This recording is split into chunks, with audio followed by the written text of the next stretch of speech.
name is Tyler Coupland. I'm the pastor of Meadow Bridge Ministries in Meadow, Saskatchewan, and I am here at the Prairie Fire Unite conference in Saskatoon, which I've been a part of for several years now, and it's turning into something that is looking like a move of God. It's something that we came together as churches to pursue revival, to pursue spiritual awakening in Saskatchewan, and now it's something that God is really, it's evolving, it's changing, it's moving into something that we're maybe in a little bit of unfamiliar territory, but it's definitely good.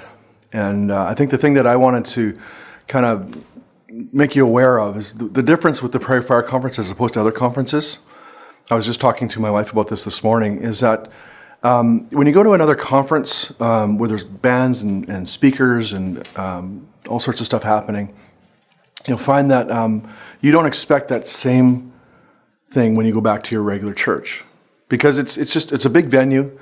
There's professional bands, there's professional speakers, there's none of that's bad. That's good stuff, and we need that. But when you go back to your regular church, you don't really expect to bring that home to your church in its fullness. But the difference here is that this is just churches getting together with speakers from our own churches, bands, worship teams from our own churches. Everything is done kind of in-house, so to speak, in smaller churches, and it brings a whole different element to what God is doing, because it challenges us. Because when you go to a big conference and there's thousands of people there and there's stuff that you can't have maybe at your local church, you just accept the fact that that was good, but I'll have to wait till next year before I can have that again. But when you come here, all of a sudden it's in a context where I could have this in my church if I wanted to.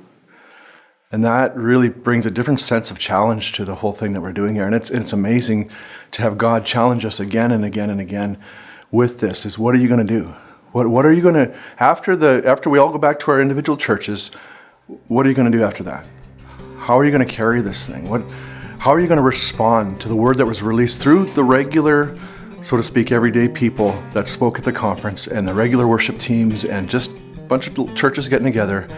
What are you going to do as a church now, knowing that you can have the same dynamic in your church? So God bless, and I hope to see you at a Prairie Fire Conference sometime soon.